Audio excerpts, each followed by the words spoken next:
Start. अस्सलाम वालेकुम। मेरे जितने फेसबुक और यूट्यूब के मेरे जितने व्यूअर्स हैं, उम्मीद है आप सब खैरियत से होंगे और ईद का भी आप लोगों ने काफ़ी एंजॉय किया होगा, मुझे उम्मीद है। और जाहिर है मैंने काफ़ी इस दौरान मैंने ईद के काफ़ी व्लॉग भी बनाए थे और काफ़ी जो है आपको पसंद भी आए थे और बड़े आपने एंजॉय किया, क्योंकि उस दौरान मैं फार्म हाउस भी गई थी और जगहों पर भी मैंने ये अपने व्लॉग बनाए थे। तो मैं समझती हूँ कि ये आप सबके लिए मैं एक एंटरटेनमेंट भी है और आपके जाहिर है मैं आप मेरी हर वीडियोस को पसंद करते हैं, तो मैं इसी तरह आपके सामने हाजिर होती हूँ।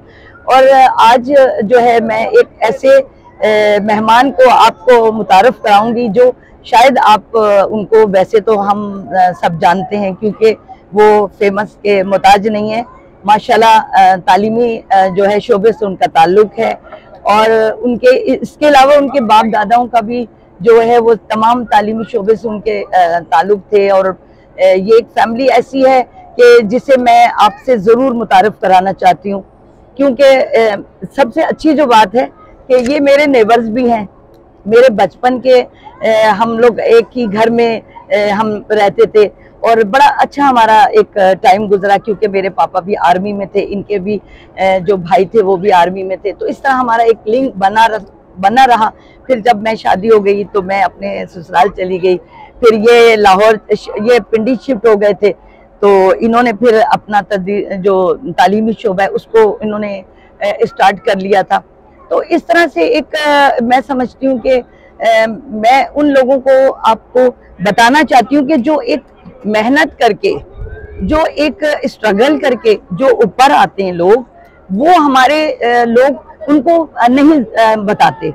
और मेरी सबसे जो चीज़ होती है वो ये होती है कि मैं उन लोगों को लाती हूँ कि जिनको, जो छुपे हुए लोग होते हैं, जिनको लोग मुतारफ नहीं कराते, जिनकी काबिलियत नहीं बताते, पाकिस्तान के लिए उन्होंने क्या क्या खिदमात अंजाम दी वो ये चीज़ें नहीं बताते। लेकिन आज के दौर में क्योंकि सोशल मीडिया इतना एडवांस हो चुका है कि मैं समझती हूँ कि अब वो छुपे हुए लोग जिन्होंने इस मुल्क के लिए इतनी खिदमात अंजाम दी लेकिन उनको मुतारफ ही नहीं किया जाता। तो मैं उनको अब इस तरह मैं अपना चैनल इसीलिए ये स्टार्ट कर रही हूँ कि इसमें मैं वो लोगों को भी लाऊंगी कि जो छुपे हुए काबिल लोग हैं। अच्छा, इनकी मैं जो अपने आज मेहमान का तारुफ आपको छोटा सा कराना चाहती हूँ कि इनके वालिद गुलाम जिलानी टिवाना, ये टिवाना फैमिली पाकिस्तान की बहुत फेमस फैमिली है। इनके खानदान में वजीर तक इनके ओहदों पर थे, तो इसलिए ये एक फैमिली एजुकेटेड के साथ साथ ये एक काबिल के जहाँ से कहते हैं ना कि तालीम निकली वहाँ से, तो इनका एक उस खानदान से ताल्लुक है। ये जो है 4 भाई हैं। इनके वालिद का नाम था गुलाम जिलानी और इनके 4 बेटे थे, जिसमें हमीद जिलानी टिवाना सबसे बड़े भाई थे। फिर उनके सेकंड भाई महमूद जिलानी टिवाना सेकंड नंबर के थे और फिर तीसरे नंबर पर खालिद जिलानी टिवाना, प्रोफेसर खालिद जिलानी टिवाना। और आज मैं उन्हीं से आपसे तारुफ भी करवाऊंगी। उनसे छोटे जो भाई थे वो शाहिद जिलानी टिवाना, जो आजकल लाहौर में मुकीम है। और ये तमाम भाई, जो बड़े भाई हैं वो आजकल इस्लामाबाद में मुकीम है और जो छोटे भाई महमूद जिलानी ये आजकल दुबई में बैंकर हैं और ये वहाँ मुकीम है। इसी तरह इनकी एक सिस्टर खालिदा जिलानी टिवाना जो आजकल अमेरिका में नेशनल होल्डर है और वो वहीं पर सेटल है अपने बच्चों के साथ। तो इस तरह ये, और एक सिस्टर जो इनकी बड़ी सिस्टर थी वो उनका इंतकाल हो चुका है, वो सरगोदा में ही वो उनकी रिहाइश थी। तो मैं ये बताना आपको चाह रही हूँ कि जो लोग इस खिदमात पाकिस्तान के लिए जिन्होंने इतना कुछ किया, तो उनको हम उनको कुछ भी नहीं बताते, क्योंकि अब तो शुक्र है कि सोशल मीडिया इतना आगे चला गया कि हमें ये मौका मिल गया है। तो मैं सबसे पहले तो मैं आपको तारुफ कराऊंगी। मेरे सामने आज मैंने इनको बैरियर टाउन अपने घर में इनवाइट किया था कि भाई आप जो है इतनी मसरूफियत के बावजूद ये मेरे पास तशरीफ लाए और इन्होंने मुझे आज का दिन दिया था कि संडे को मैं बहरिया टाउन आपकी तरफ ज़रूर आऊँगा, और ये इनकी मेहरबानी है कि इन्होंने अपने एक मसरूफ टाइम निकाला, क्योंकि ये कराची आए हुए हैं आजकल, तो ये हमारे हाथ लग गए, तो हमने सोचा कि अब इनका छोटा सा एक इंटरव्यू भी हम ले लें, तो इसलिए मैं अभी आपको इनसे मिलवाऊंगी भी। और मैं चाहती हूँ कि मेरे जितने व्यूअर्स हैं, चाहे वो फेसबुक के हों, चाहे वो यूट्यूब के हों, जितने व्यूअर्स हैं और जो मुझे देखते हैं, मेरी वीडियोस को पसंद करते हैं, तो आप खुदा के लिए मेरी वो वीडियो जरूर देखा करें जो मैं मोटिवेशनल करती हूँ, क्योंकि मैं एक छोटी सी बात एक नॉर्मल तरीके से बताती हूँ। मैं कोई उसको लगी लिपटी बात नहीं करती, मैं सिर्फ वो चीज बताना चाहती हूँ जो आपके माशरे में हो रही है, जो आपके माशरे में आम गुफ्तगू में, जो आपकी रोजमर्रा जो आप कन्वर्सेशन करते हैं आपस में, क्योंकि मीडिया का दौर है, बहुत फास्ट दौर है, हर बच्चे के हाथ में कैमरे हैं, तो इसलिए मैं ये चाहती हूँ कि उन बच्चों को, जो नई नस्ल है, जो नई जनरेशन है हमारी, उसको ये चीजें पता होनी चाहिए कि तदरीस, पढ़ना और पढ़ाने का शोबा कितना मुश्किल तरीन होता है, एक पूरी जिंदगी होती है उसकी, जो उसके लिए वो वक्फ करते हैं। तो आज मैं अपने मेहमान से आपको तारुफ कराऊंगी। मेरे मेहमान का नाम है प्रोफेसर खालिद जिलानी टिवाना साहब। अस्सलाम वालेकुम। वालेकुम अस्सलाम जी, आज आप तशरीफ लाए हैं अब मेरे बहरिया टाउन, हमारे गरीब खाने पे, तो आपका बहुत शुक्रिया। पहले तो मैं आपका शुक्रिया अदा करूंगी, और मैं भाभी का भी शुक्रिया अदा करूंगी, और आपकी साहबजादी, आपके जो दामाद हैं उनका भी, कि आप सब तशरीफ लाए और मुझे इज्जत अफजाई दी आपने। तो आप मुझे थोड़ा सा अपने बारे में बताएं, क्योंकि मेरे जितने भी व्यूवर्स होते हैं वो नई नस्ल जो है वो देखना चाहती है कि जो पढ़े लिखे लोग हैं, जिन्होंने इतनी स्ट्रगल लाइफ में की है, वो क्या किस तरह से उनकी जिंदगी गुजरी। तो आप मुझे प्लीज जरा थोड़ा सा। जी, सबसे पहले तो मैं शुक्रिया अदा करना चाहूँगा जी जी मोहतरमा खुर्शीद बानो साहिबा का। Thank you. जैसा कि आपने इंट्रो में और बड़े तवील इंट्रो में फरमाया कि हम आज से तकरीबन 40 साल पहले पड़ोसी रहे हैं, सही, और 40 साल पहले पड़ोसी होने की जो रिवायत है वो बहुत पुख्ता थी। बिल्कुल बिल्कुल, तो बहन भाइयों की तरह, एक घर की तरह। सही। मुझे अच्छी तरह याद है कि मैं आपके वालिद साहब रियाज अंकल का स्टूडेंट भी रहा हूँ। रियाज अहमद जाफरी जी, जाफरी साहब से मैं पढ़ता भी रहा था। सही। तो बहुत ही सुलझे हुए इंसान थे, ईमानदार इंसान थे। मैंने कराची से, जैसे कि इन्होंने बताया कि मेरी पैदाइश नौशहरा कैंट की है, वहीं से मैंने मैट्रिक किया और इंटर करके फिर हम कराची शिफ्ट हो गए। सही। कराची मैंने इस्लामिया कॉलेज से बीए किया, और कराची यूनिवर्सिटी से मैंने हिस्ट्री डिपार्टमेंट से एमए किया हिस्ट्री में। राइट। और उसके बाद कराची के हालात कुछ ख़राब होना शुरू हो गए थे, तो हम वापस पंजाब चले गए। सही। और फरवरी 1986 में जब हम यहाँ से गए, तो कोशिश करके फिर नवंबर 1986 में मेरी एडहॉक लेक्चरर के अपॉइंटमेंट हो गई, और नवंबर 87 में मैं बाकायदा सिलेक्ट हो गया। सही। परमानेंट सिलेक्शन हो गई।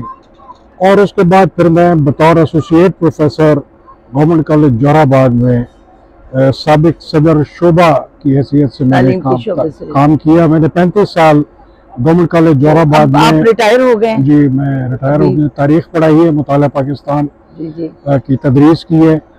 और ये मुलाजमत ही, अगर आप पूछेंगे मेरी जिंदगी में क्या एक चीज ऐसी है जिसे मैं फख्र से बयान कर सकता हूँ, तो वो ये मुलाजमत ही है जिसने मुझे सोचने, समझने और समझाने का शऊर दिया। तो आपने फिर शादी क्या वहीं की, लाहौर में? जी नहीं, लाहौर में नहीं, आपने जोराबाद जिला खुशाब का डिस्ट्रिक्ट हेडक्वार्टर है। और डिस्ट्रिक्ट शोबे के साथ ही थे? जी जी जी जी जी जी। सही। डिस्ट्रिक्ट खुशाब जो है वो सरगोदा डिवीजन का एक बड़ा अहम जिला है। सही। 1991 में मेरी शादी हुई। और उसके बाद अल्लाह ताला ने मुझे 3 बेटियां और 1 बेटे से नवाजा है। मेरा बेटा इस वक्त पाक आर्मी में बतौर कैप्टन के अपने फराइज सर अंजाम दे रहा है, और मेरी तीनों बेटियां भी आला तालीम याफ्ता हैं। माशाल्लाह। तो जैसा कि मोहतरमा ने फरमाया है कि तदरीस का शोबा हमारी ज़िंदगी में बहुत अहमियत का हामिल है। बिल्कुल। तो मैं इससे 100% इत्तफाक करता हूँ कि अगर हमारे मुल्क ने तरक्की करनी है, हमारी सोसाइटी ने, हमारे मुआशरे ने अगर आगे जाना है, तो तालीम और तरबियत के बगैर ये अमल मुमकिन नहीं होगा।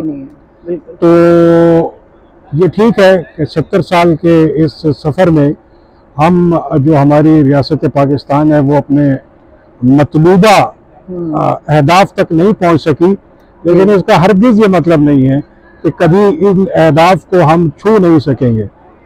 इंशाअल्लाह पाकिस्तान एक नज़रियाती ममलिकत है और ये कायम रहने के लिए बनी है और इसका ताबनाक मुस्तकबिल है। मुझ जैसे और खुर्शीद बानो साहिबा जैसे लोग जब अपने अपने शोबे में अपने फ़राइज़ सही तौर पर सर अंजाम देंगे तो मुमकिन नहीं कि ये मुल्क तरक्की ना कर सके। और पाकिस्तान को ज़रूरत है अभी, क्योंकि नई जनरेशन जो है वो इस वक्त सोशल मीडिया और ये मोबाइल्स और इनमें वो मगन है। तो हम ये कहते हैं कि जो हमारे वक्त था, हम लोग अपने वक्त में हर वक्त किताबें पढ़ते थे, हमें पढ़ने का शौक था, हम बुक्स पढ़ते थे, अच्छे से अच्छे राइटर को हम सुनते थे, पढ़ते थे। लेकिन आजकल के बच्चे जो हैं वो मोबाइल में हर चीज उनको मिल जाती है। तो आप उनके बारे में क्या कहना चाहते हैं? मौलम के इस बात से इत्तेफाक मैंने कभी नहीं किया। जी जी, मैं आपको सबूत दूंगा कि मैं तारीख का तालिब इल्म हूँ और तारीख का मौलम रहा हूँ। सही। लेकिन मुझे अक्सर लोग गुफ्तगू करते हुए और मेरी जो तहरीर है मुख्तलिफ पढ़ते हुए ये समझते हैं कि मैं उर्दू का टीचर हूँ। तो मुझे ये कहने में बड़ा फख्र महसूस होता है कि अगर मैंने अपनी उर्दू को इम्प्रूव किया है तो वो फेसबुक की वजह से किया है। सही। तो मैं ये कहना ये चाह रहा हूँ कि इन तमाम जो वक्त के साथ साथ तब्दीलियाँ आई हैं, इनको अगर मस्बत तौर पे इख्तियार किया जाए तो हम उनसे फायदा उठा सकते हैं, और दुनिया ने उठाया बिल्कुल। मसलन आर्टिफिशियल इंटेलिजेंस का आप बहुत शोर सुन रहे हैं, तो मैं अक्सर ये महसूस करता हूँ कि लोग खौफजदा होने लगे हैं आर्टिफिशियल इंटेलिजेंस के नाम से। सही। और इस ज़मन में जो जो कुछ देखा जा रहा है, जो इसका इस्तेमाल गलत तरफ जा रहा है, तो यकीनन वो परेशानी की बात है। लेकिन ये याद रखें कि आर्टिफिशियल इंटेलिजेंस इंसान की बनाई हुई है, तो इंसान इस आर्टिफिशियल इंटेलिजेंस से बड़ा है। अल्लाह ताला ने उसको अशरफुल मखलूकात बनाया है। ये मुमकिन नहीं कि इंसान की एक इजाद इंसान को खराब कर दे। बात सिर्फ इतनी सी है कि जो भी नई चीज आएगी उसका मस्बत इस्तेमाल होगा तो सोसाइटी में उसका फायदा होगा। अगर उसका इस्तेमाल गलत होगा तो फिर यकीनन उसके वही नतीजे आएंगे जिनसे हम खौफजदा हैं। और हाँ, एक आपके बारे में एक बड़ी अच्छी बात मुझे मालूम है, क्योंकि मुझे वो वक्त याद है जब आप लड़कपन के दौर में थे और गाने गाया करते थे और आपको बड़ा शौक था। तो याद है हम भी मिलके थोड़ा गुनगुनाते थे। तो आप मुझे ये बताएं, आपने उसको प्रोफेशनल तौर पे क्यों नहीं वो किया? क्योंकि मैं आपके अभी गाने देख रही थी, आपकी वीडियोस में अक्सर देखती भी हूँ। तो आपने उसको एक मतलब जैसे आज की नस्ल देखें, हमारी नई जनरेशन जो है म्यूजिक को पसंद करती है, तो उनके लिए आप क्यों नहीं कोई ऐसी चीज, अब आपने चले तालीम के शोबे से तो आपका ताल्लुक था, लेकिन अब अगर आप चाहें तो ये कर सकते हैं आपके बच्चों के लिए, हमारी नई जनरेशन के लिए आप कोई ऐसी कोई वेबसाइट बनाएं जिसमें बच्चे आपके गाने सुने, आपको सुने, ताकि हमें भी पता चले कि भाई देखें हम जैसे लोग भी अभी गा सकते हैं। और आपकी सुना आवाज बहुत अच्छी है मोहतरमा, आपकी आवाज मुकेश से मिलती है। खुर्शीद बानो साहिबा, मुझे ये एतराफ़ करने दें कि जिस जमाने की तरफ आप इशारा कर रही हैं उस जमाने में आप ही हमारी इंस्पिरेशन होती थी। आप बहुत अच्छा गाती रही हैं और अब तो चाहे हमारी मुलाकात ही 40 साल बाद हो रही है। जी जी। तो मुझे गाने का शौक है, इसमें कोई मैं इससे इनकार नहीं करता, लेकिन 40 साल का एक ऐसा गैप आया है और वो गैप मेरे प्रोफेशन की वजह से था। तो उसमें आपने, मैं जिस इलाके में था बस वहाँ की रिवायात ऐसी थी कि मुझे सारी तवज्जो अपने प्रोफेशन की तरफ देना पड़ी। अब रिटायरमेंट के बाद मुझे ये किस्मत की बात कहें कि एक ऐसी ऐप मिल गई है जिसे स्टार मेकर के नाम से सब जानते हैं, उसमें आप तो बस उस पर मैं अपना शौक पूरा कर लेता हूँ।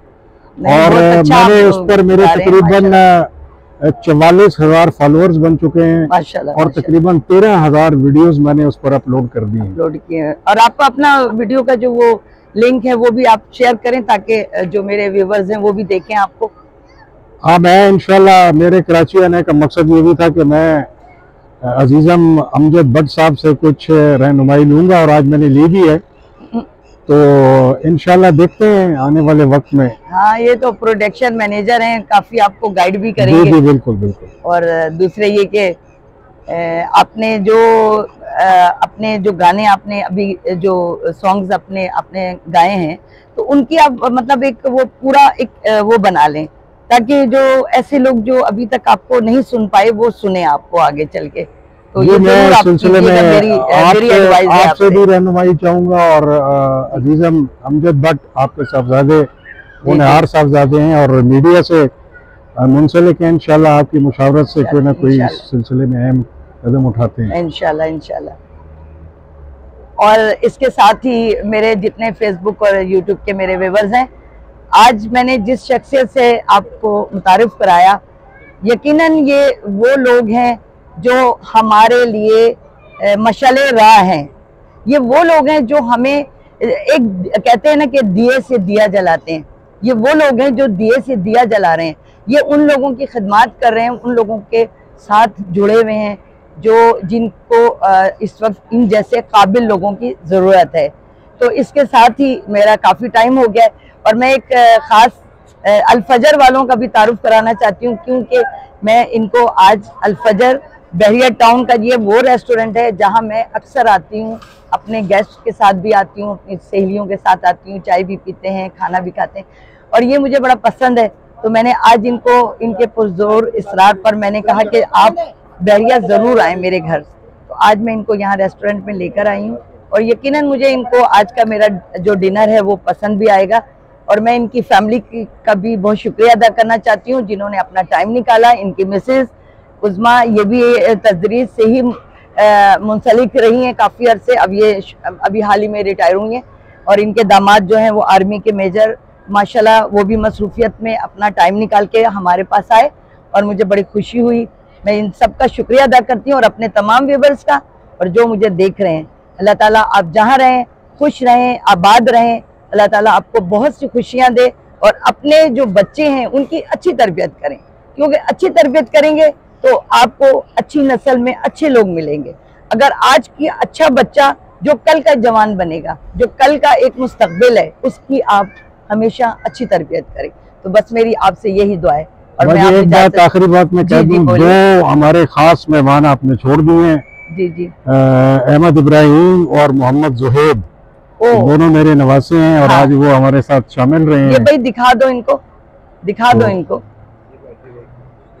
आओ भाई, इन्होंने बड़ा अच्छा वक्त गुजारा है। वो मैं आपका बहुत बहुत शुक्रगुजार हूँ और आपको ये दावत देकर जा रहा हूँ कि आप पूरी फैमिली इंशाल्लाह आप हमारे पास रावलपिंडी इस्लामाबाद जरूर तशरीफ लाएंगे। आपका बहुत शुक्रिया, बहुत शुक्रिया, बहुत शुक्रिया। अल्लाह हाफिज। खुदा हाफिज।